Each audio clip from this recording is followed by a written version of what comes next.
Merci pour votre fidélité d'écoute à Nana FM, vous qui nous suivez sur la 95.5, le www.nanafm.tg ou sur le bouquet Canal Plus numéro 575 et sur la chaîne YouTube Norbert Douadi. Bonjour et bienvenue au troisième numéro du débat de Nana FM de cette semaine. Nous sommes le 14 février 2024. Le temps pour la course au siège à l'Assemblée nationale a été donné en Conseil des ministres depuis la semaine dernière. Hommes et femmes se préparent pour ces échéances. Quel est le degré d'engagement des femmes pour ces élections? C'est le thème qui nous réunit ce matin. Et pour en parler, nous recevons dans notre studio Dédé Akpédje Menson, déléguée nationale des femmes du PDP. Madame Dédé Akpédje Menson, bonjour. Bonjour Norbert, bonjour aux auditeurs. Alors les auditeurs, vous avez donc la possibilité d'intervenir dans ce débat sur nos deux numéros 91 09 71 71 ou le 96 61 58 58. Je suis Norbert Douadi et Stan Teko assure la mise en onde. Une fois encore, merci pour votre fidélité d'écoute à Nana FM. Quel est le degré d'engagement des femmes pour les prochaines échéances électorales? C'est l'interrogation qui nous réunit ce matin et nous recevons en studio Dédé Akpédje Menson, déléguée nationale des femmes du PDP. Alors, Madame Akpédje Menson, vous êtes conseillère municipale. Quel bilan vous dressez de vos activités depuis que vous êtes nommée en tant que conseillère municipale? Merci, je ne suis pas nommée. Ah, ok, bon, voilà, élue, pardon, excusez-moi. Non, c'est pas grave. Je comprends. Ouais. D'abord, je dis merci à Nana FM pour l'invitation. Je dirais que les débuts au niveau de la municipalité n'ont pas été chose aisée. Et moi, j'ai l'habitude de lui dire que cette première vague, que nous sommes les cow-boys de la décentralisation. Nous avons été jetés sur un terrain qu'on ne maîtrisait pas, nos domaines d'action, qu'est-ce qu'il faut faire, qu'est-ce qu'il ne faut pas faire. C'est vrai que parlant d'élus au niveau de la municipalité, on sait que nous devons être les oreilles et la bouche entre l'État central et nos administrés. Mais l'autre chose est que la population attendait beaucoup plus de nous à la prise de fonction, sans toutefois savoir les réalités que vivent nos mairies. On a passé les messages, on a dit non, quand les mairies vont arriver, la situation va changer, il y aura ci, il y aura ça, mais sans oublier de dire à cette même population qu'avant que nos mairies puissent déclencher des actions, mener des actions efficacement sur le terrain, qu'il faille une contribution de ces populations, ce qui a fait que, en général, si je peux dire, nous avons été heurtés à beaucoup de difficultés qui sont des résistances au niveau de la population à nous accompagner, et avec l'arrivée des TAS au niveau de la municipalité où les administrés n'étaient pas aussi trop au courant, ils n'étaient pas trop au courant de cette tasse-là. Donc ça a fait que il n'y a pas vraiment eu d'entente au tout début. Il y a de l'autre côté la chefferie traditionnelle qui à un moment donné s'est vue retirer un peu son rôle,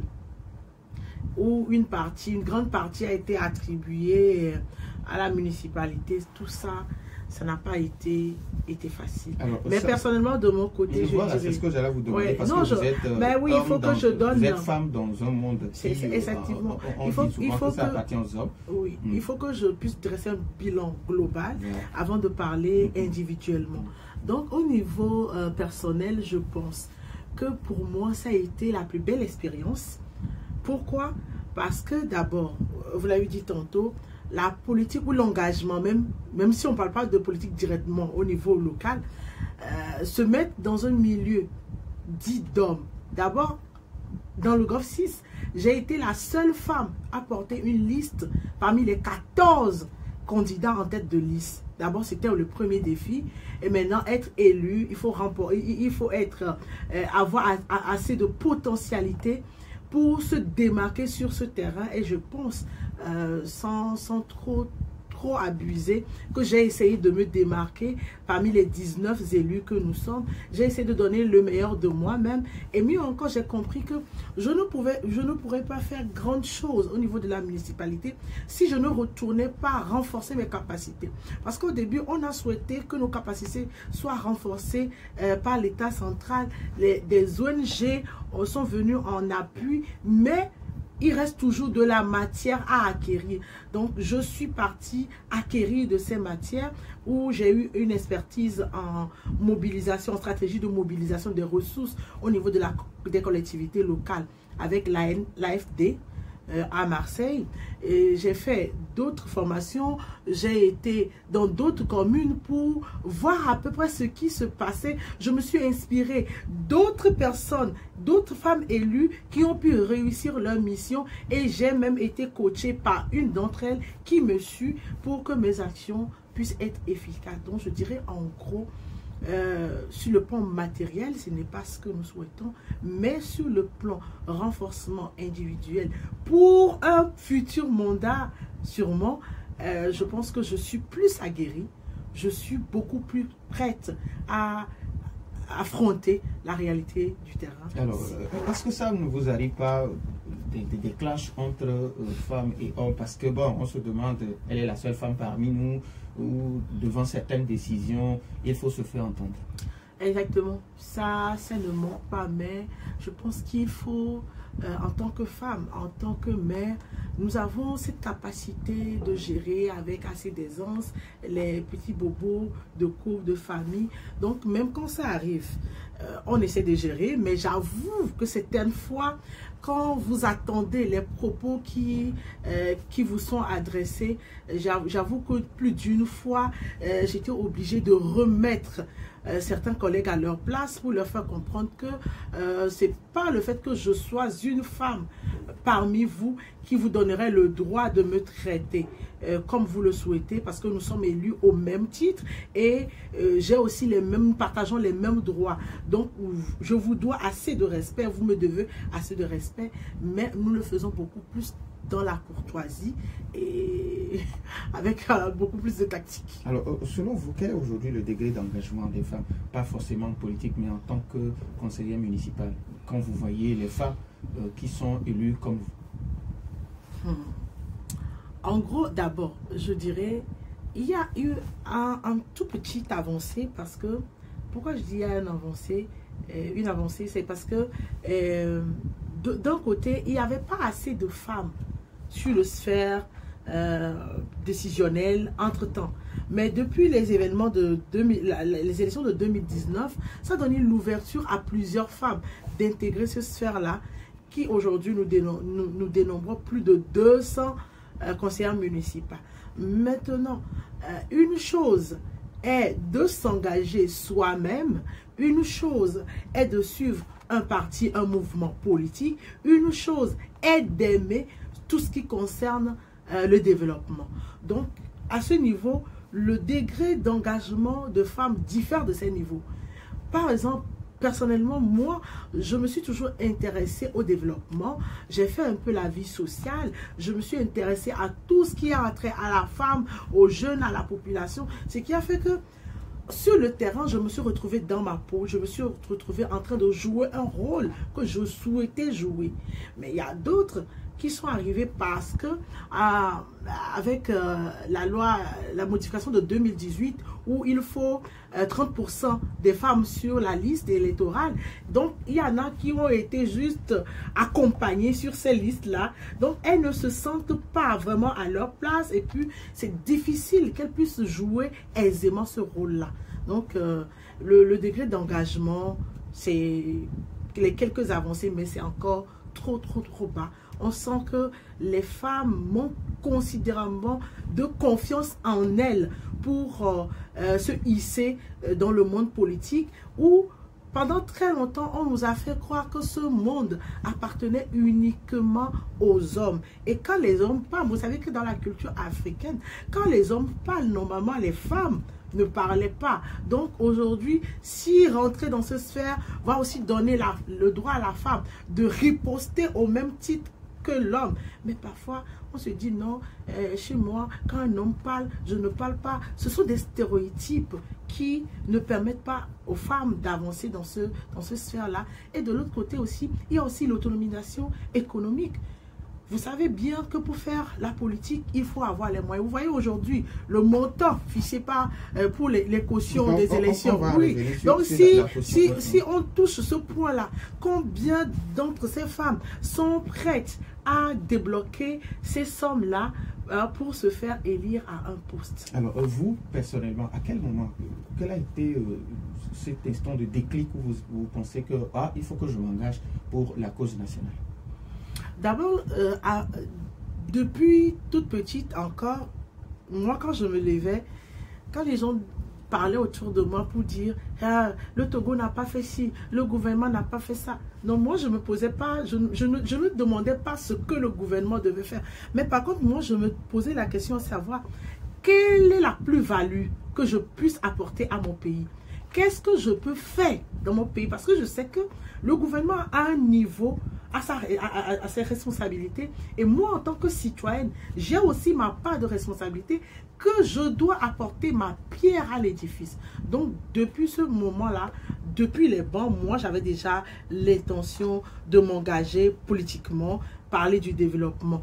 Donc, mieux encore, c'est quand j'ai commencé à défendre la cause des mères célibataires. C'est tout ça, j'ai compris que c'était une couche isolée, abandonnée. Donc, j'ai trouvé encore une raison de plus pour lutter. C'est-à-dire que je voudrais lutter pour cette couche-là. Je voudrais que les enfants élevés par ces mamans puissent avoir accès gratuitement à l'école, à l'étude, à la santé, à certaines choses de la vie du pays. Donc, je me suis dit, il faut que, petitement, je puisse me hisser dans les sphères de prise de décision pour que mon combat pour cette couche-là ne soit pas laissé dans l'ombre. Alors, Dédé Apedjemensan, aujourd'hui, la caution pour les échéances électorales à venir est réduite de moitié pour les femmes. Selon vous, est-ce un moyen pour le gouvernement de promouvoir la gente féminine? Vous savez que depuis un certain moment, le président fait le he for she. C'est-à-dire un homme qui s'engage pour les femmes. Non seulement c'est parce qu'il... Le man engage. Oui, le man engage. Non seulement c'est pour ça, mais au vu de tout ce que je venais de dire, financièrement, beaucoup de femmes ne sont pas assises, n'ont pas accès à beaucoup de choses. Il faut un accompagnement. C'est ça que nous appelons la discrimination positive. Il faut encourager. Quand vous avez un enfant à la maison qui peut-être refuse de manger, par exemple, qu'est-ce que nous les mamans on fait? Parfois on danse, on applaudit, on fait des choses pour encourager l'enfant. Ou tu essaies d'amener un peu le truc à la bouche, tu disant je veux manger et après tu lui redonnes. C'est un moyen pour encourager, pour dire aux femmes, vous devez venir avec nous parce qu'aucun développement ne peut se faire si les femmes se mettent à part et que les hommes se mettent aussi à part.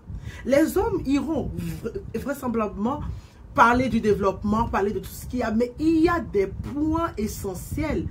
Quand il y aura une femme, il y aura des femmes dans ce sphère-là, ça va beaucoup influencer.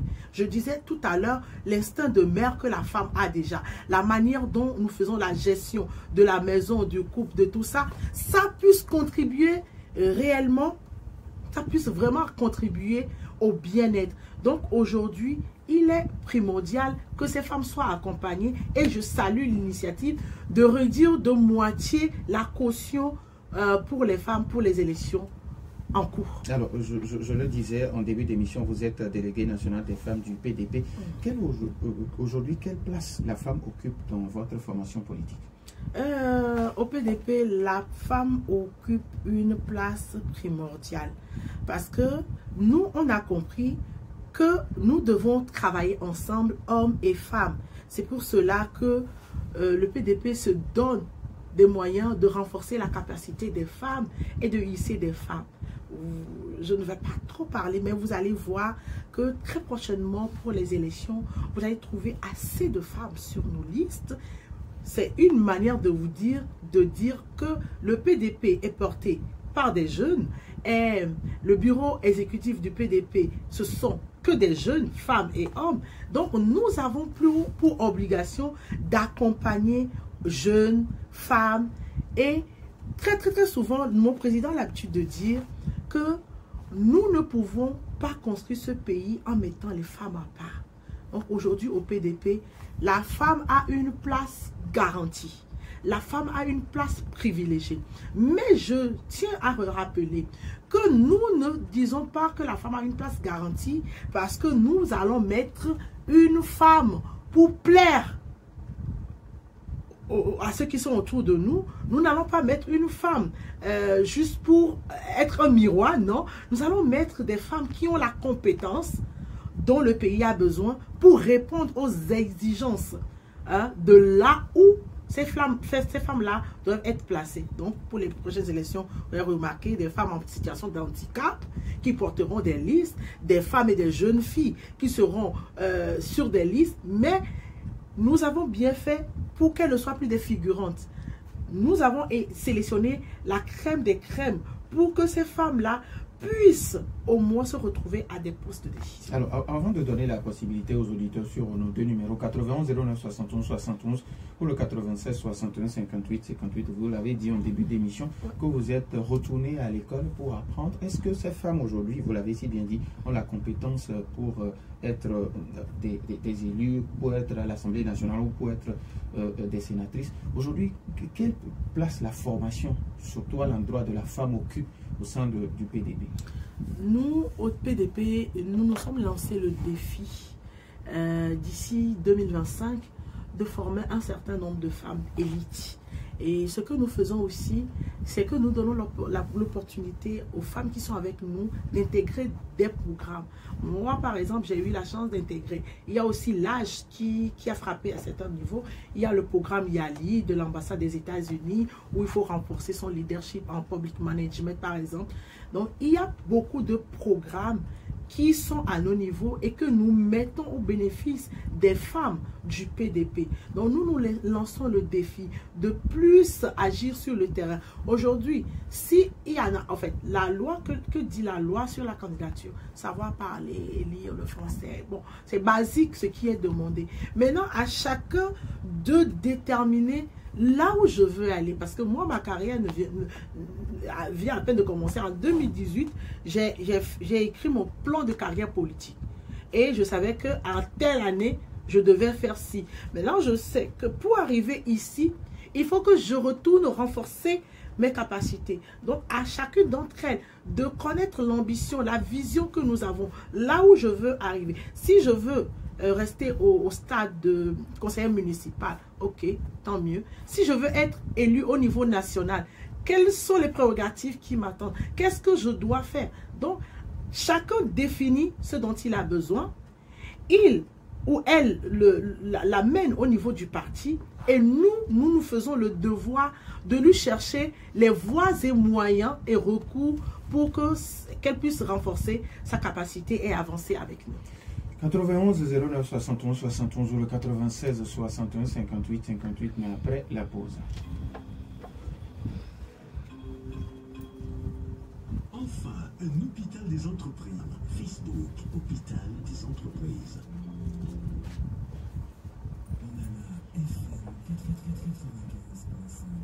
91 09 71 71, nous avons un premier auditeur en ligne à l'FM. Allô? Oui, allô. Oui, Pélé, bonjour. Bonjour. Comment allez-vous? Très bien. Oui, allez-y. Madame, bonjour. Bonjour, monsieur Perry. Ok. D'abord, félicitations. Ouais. Il faut toujours féliciter les femmes qui s'engagent dans la politique. Je vais dire clair parce que on a l'habitude de le dire que oui, politique, mais si tu ne peux pas faire la politique va te faire. Exactement. C'est ça que nous sommes en train de subir avec ce régime dictatorial de 60 ans. Je suis d'accord toujours avec madame, tout ce qu'elle est en train de développer, et que son parti PDP est un parti factrice, ou bien de l'opposition, des fois c'est nuancé, on ne sait même pas là où.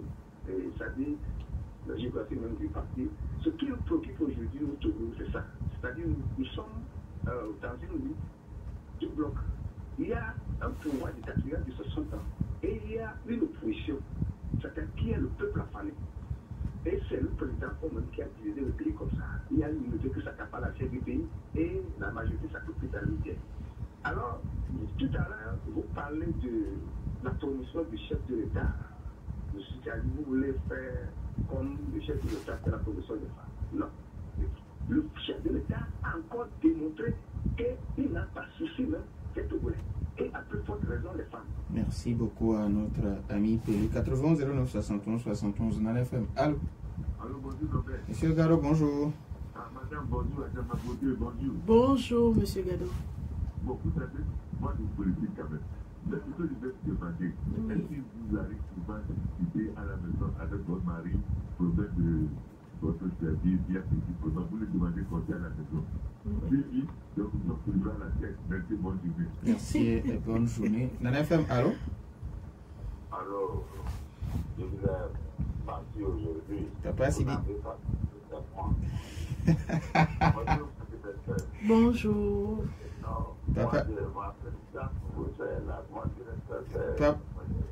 Papa Sibiti, comment allez-vous? Bonjour, ma présidente. Bonjour, Papa Sibiti. Bon, je suis d'accord avec ce que vous faites, mais je ne suis pas d'accord aussi sur certains points. Vous avez parlé de vos formations, d'accord. Et je ne suis pas d'accord quand vous dites que vous mettez les gens à leur place, tous les hommes. Non, moi, la femme n'est pas différente de l'homme.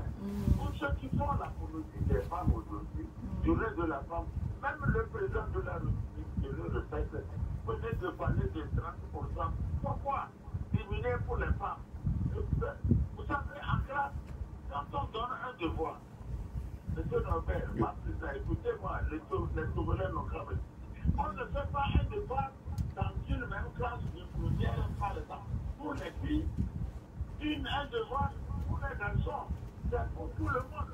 Si la femme a 15 de moyenne, elle en a. Si on ne peut pas dire que comme c'est la copie de la fille, il faut dire non. Pourquoi ça là? Moi, je ne suis pas d'accord. Tout le monde n'a qu'à se battre selon ses mérites. Vous savez, il y a certaines femmes qui ont ce complexe-là, quand elle est directrice. Au lieu de dire qu'elle est directrice, quand l'homme lui pose une question, elle se lève pour dire que c'est parce que je suis femme qu'il me traite comme ça. Non, il n'y a pas ce système. Vous voyez, moi, ce qui compte, c'est la pratique. Dans tout ce que vous avez à dire, sur le terrain, merci. Ce qui évolue pour les hommes. Merci. Le président de l'engagement, vous avez beau avoir vos agrégateurs, quand vous venez, il vous met à côté. Merci beaucoup à Papa Sibiti. Nana FM, allô? Allô? Oui, bonjour, madame. Bonjour. Madame ici, comment allez-vous? Ça va. Oui, allez-y. Ma sœur qui entre en politique, il faut dire. Voilà, elle est de la PDP, c'est ça? Oui, du PDP, oui. PDP, PDP de M. Tabara. Oui. Exactement. Je l'ai pensé, voilà. Oui. On suivit beaucoup sur le Togo depuis la nuit des temps. On a brûlé les marchés, on continue de les brûler. Et dès que tu veux émerger, les femmes ont prêté de l'argent dans les banques pour se construire des conteneurs autour des routes. On les a détruits en les plombant encore. Alors qu'on voit des conteneurs partout installés par les gens du réseau qui louent aux gens. Bon, tout ça là, quand tu dis là, qu'est-ce que vous là-bas, là, vous pouvez faire pour soulager les femmes? Merci. On a des droits, on a beaucoup de droits qu'on ne nous donne pas. Accouchement gratuit, par exemple, cancérologie, qu'on doit nous installer des soins. Merci beaucoup à madame ici. Nana FM, allô? Oui, bonjour. Mas. Allô? Oui, allô, bonjour, Mas. Bonjour à votre invité. Bonjour, monsieur Mars. Ok, moi, je voudrais dire une seule chose. Nous parlons de l'égalité du genre. Oui. À quoi sert l'égalité du genre quand le positionnement des femmes est la moitié de celle des hommes? Moi, je trouve que ça, c'est de la corruption. Le parti uni cherche à corrompre les femmes, à qu'elles soient, excusez-moi, elles sont plus flexibles, pour que au Parlement, on ait plus de femmes qui suivent les directives qu'on leur donne. Ne parlons plus d'égalité de genre quand nous avons de compétition à faire. Merci. Merci, bonne journée. Merci et bonne journée à vous aussi. 80 09 71 71 Nana FM. Allô? Oui, bonjour. Bonjour, Norbert. Oui, Armand, comment allez-vous? Je me porte très bien. Oui, allez-y, on vous écoute. Il faut dire que l'excellence est une très bonne chose pour tous les gens. Et quelques-unes de nos sœurs qui mettent, c'est-à-dire prennent l'initiative d'amener leurs autres sœurs à l'excellence, c'est une très bonne chose. Puis nous avons vu que un peu partout, au niveau des autorités, l'excellence féminine est prônée. Ça, c'est bien. Il va falloir que nos sœurs puissent comprendre que ce n'est pas, comment dire, je ne sais pas, il va falloir qu'elles-mêmes posent des actes réfléchis et qu'elles puissent mettre aussi leur volonté et leurs efforts propres. Ce n'est pas parce que, bon, on diminue on leur fait certaines activités qu'elles puissent croire que, bon, la vie c'est ça. Il faut, parce que je suis femme, tout m'est permis. Merci. Merci à vous aussi. 80 09 71 71. Le 96 61 58 58. On peut prendre encore un auditeur. Est-ce que nous avons déjà un autre auditeur en ligne? L'auditeur est parti, il peut nous revenir à tout moment. Alors, Madame Délé, après des messages, vous avez suivi les uns et les autres. Ok, l'auditeur est revenu. Nana FM, allô? Comment vous êtes? Ça va, monsieur Basile? Je vais dire. Oui, oui. Je n'ai pas entendu le terme, mais c'est certainement des qualités du genre. Est-ce que c'est les... Non, on parle du degré d'engagement des femmes. Il n'est pas bien entendu. Le degré d'engagement des femmes en politique. Ah, d'accord. Mm. Non, ce que je l'avais dit dans un précédent message aux médias, les femmes, peut-être ailleurs, c'est pas au Togo, celles qui sont au Togo, à une exception près, c'est des gens qui sont inféodés, phagocytés par ceux qui les régent. Par exemple, je veux parler du pouvoir au Togo. Les femmes qui sont là-bas, ce que les hommes leur disent, c'est ça qu'elles font plutôt, excusez-moi. Et là, ce n'est pas... C'est-à-dire pour que nous, au Togo, ici, on sache que les femmes peuvent s'affirmer. Il faut aller, salut madame, à la de passage, qui s'affirme bien. Merci. Merci beaucoup à M. Basile. Alors, Madame Dédé, quand vous entendez les hommes qui disent que vous êtes facilement corruptible et que tout ce qu'on vous dit en tant que femme, c'est ce qui se fait.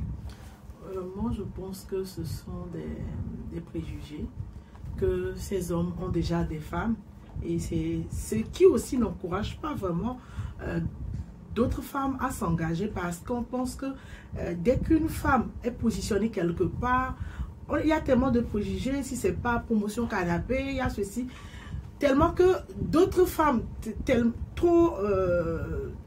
qui ne sont pas aguerries n'arrivent pas à tenir le coup et donc elles se disent vaut mieux que je ne vienne pas, surtout en politique. Parce qu'en politique, il y a des choses qui se disent sur la femme en politique, à tel point que si tu es jeune fille que tu veux rentrer dedans, tu commences à avoir peur. Ce sont des préjugés. Et entre-temps, les femmes ne sont pas corruptibles. Quand nous parlons de meilleurs gestionnaires, ce sont les femmes.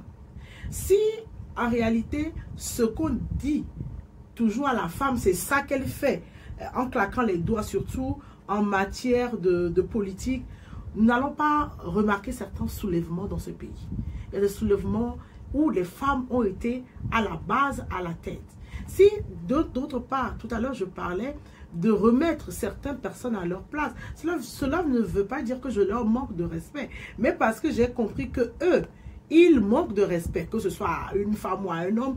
Donc il faut à un moment donné remettre la pendule à l'heure pour leur faire comprendre que nous sommes ici pour travailler ensemble. La femme est meilleure gestionnaire, la femme a moins de vices dans beaucoup de domaines, beaucoup plus en politique que les hommes. Mais aujourd'hui, le débat ne se situera plus au niveau de dire la femme est mauvaise ou que ce soit l'homme qui soit mauvais.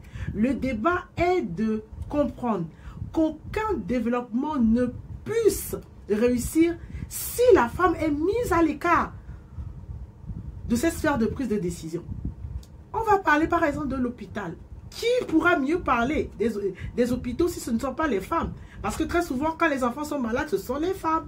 Parlant des marchés, ce sont les femmes. Nous comprenons plus ce qui arrive à nos collègues femmes, c'est-à-dire que, et ces couches-là font partie de la population. Cela sous-entend que dans ces sphères de prise de décision, il doit y avoir aussi des femmes, il doit y avoir aussi des jeunes, des gens qui puissent répondre valablement ou répondre valablement aux besoins de leurs semblables. Donc, pour un développement harmonieux, nous souhaiterons que des femmes soient hissées à des postes de prise de décision, et ce n'est pas du favoritisme.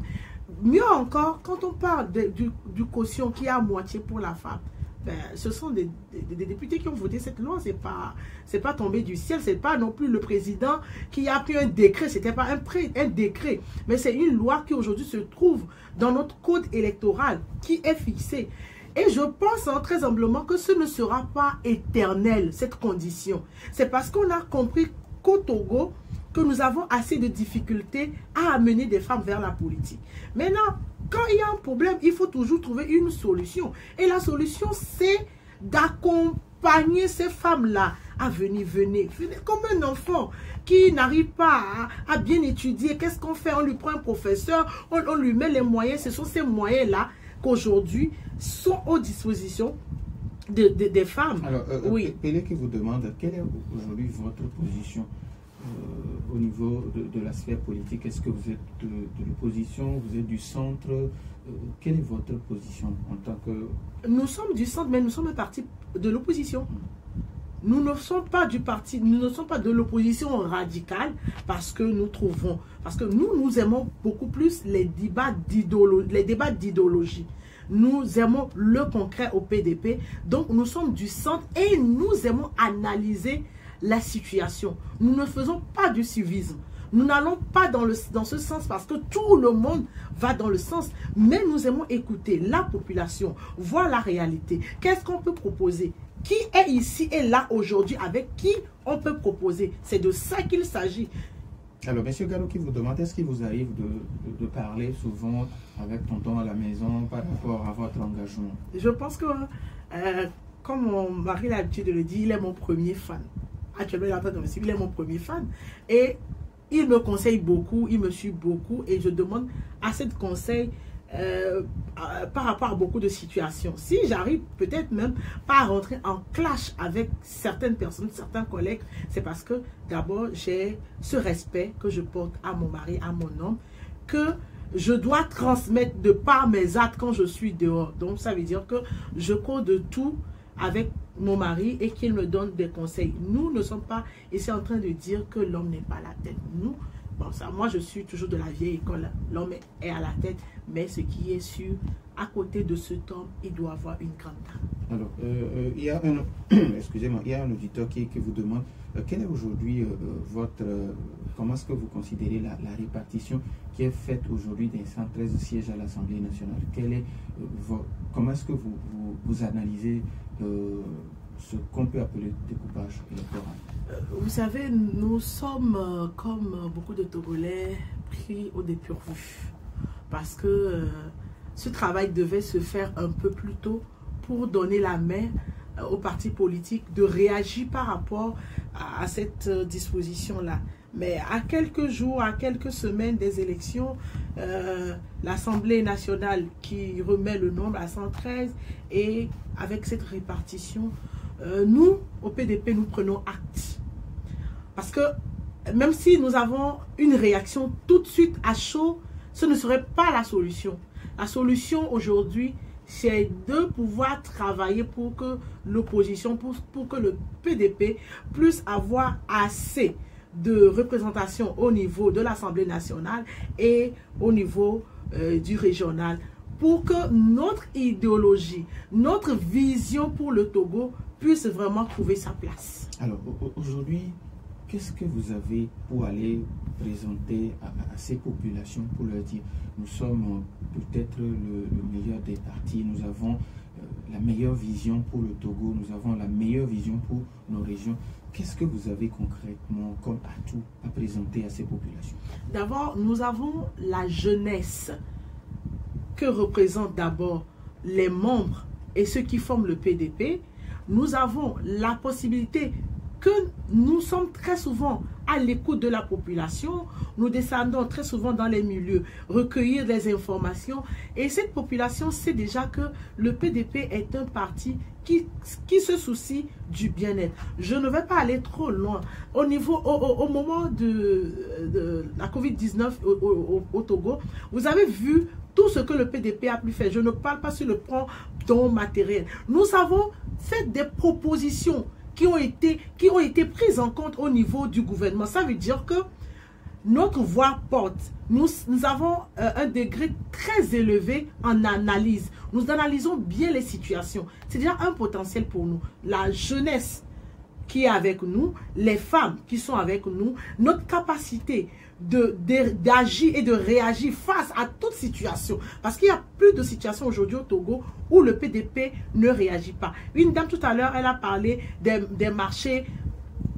Vous n'êtes pas sans savoir que moi-même qui suis ici, j'ai été victime des incendies du grand marché de Lomé. Ça ne veut pas dire que je vais rester en marge. Il y a beaucoup d'idéologie et maintenant, il y a l'opportunité que nous donnons à la population de nous approcher, de partager leurs visions, leurs attentes avec nous. Ce sont ces attentes-là que nous reformulons en notre vision et nous retournons vers cette population pour leur dire, nous n'allons plus faire la politique comme au temps de nos grands-pères pour leur dire, non, j'ai fait ceci, j'ai fait cela. Aujourd'hui, qu'est-ce que vous attendez de nous? Et de ce qu'est-ce que là, nous allons ensemble proposer un chemin à faire une vision ensemble et nous comptons beaucoup sur notre savoir-faire, notre capacité d'agir et d'interagir. Alors maintenant, comment ça se passe déjà sur le terrain? Quand vous allez vers ces populations, quels sont les besoins les plus importants? Vous remarquez aujourd'hui que le niveau de vie de la population est franchement un peu déplorable. Nous prenons sur le plan éducation. Il y a beaucoup de jeunes qui ont eu le bac et tout ça, qui sont en quête de moyens pour continuer leurs études. Qu'est-ce que le PDP a fait? Le PDP a octroyé assez de bourses. Vous savez, pour cette rentrée scolaire, le PDP a octroyé des centaines de bourses, que ce soit en Inde, au Maroc, en Russie. Il y a eu des bourses et des demi-bourses. C'est pour dire, nous sommes conscients qu'à un moment donné, il faut que la capacité, il faut que l'éducation soit prônée. Nous ne disons pas qu'au Togo, nous n'avons pas le système éducatif qui est bien, hein, mais à un moment donné, il faut donner aussi l'opportunité à d'autres jeunes d'aller apprendre ailleurs et de venir réimplanter ce qu'ils ont appris dans ces pays-là. Donc le PDP accompagne. Le niveau de vie des populations est très bas. Les femmes ont des difficultés à accéder au financement et tout ça. Qu'est-ce que nous faisons? Nous formons des femmes en activité génératrice de revenus au niveau du PDP pour leur dire, nous ne serons pas ce parti politique qui viendra vous dire, bon, prenez l'argent. Vous allez aller dépenser cette somme-là, mais qu'est-ce que vous savez faire? Ce que nous savons faire, c'est que nous allons vous transmettre un savoir-faire que vous êtes appelés à développer. Donc, ce sont quelques exemples hein, des activités, de ce que nous faisons sur le terrain. Et la population n'est pas réticente quand nous venons à elle. Elle prend le temps de nous écouter. Et il y a aussi la population qui a compris que entre ce qui se faisait avant et ce qui se fera, ce qui se fait maintenant, ce qui se fera après, il y aura une grande différence. Et il faut que nous soyons pragmatiques pour suivre les bonnes personnes. Alors, si vous avez un message à l'endroit de ces populations. Je voulais d'abord dire à la population beaucoup de courage pour tous ces vents qui sont en train de souffler et leur dire qu'il est temps. Qu'il est temps que vous nous accompagniez au PDP à aller défendre vos voix, que ce soit à l'Assemblée, que ce soit au niveau des régions. Nous avons assez de potentialité. Nous pouvons compter sur vous comme vous avez la possibilité de compter sur nous. Et je suis sûre qu'ensemble, nous allons hisser très haut les couleurs de notre cher pays, le Togo. Nous disons merci à Dédé Pédemenson, délégué national des femmes du PDP. Merci également à vous, chers auditeurs, pour votre fidélité d'écoute à Nana FM, fin de ce débat mis en onde par Stalteco. Je suis Norbert Touadi. On se donne rendez-vous demain matin à partir de 7h sur la plus belle des radios. Merci Norbert.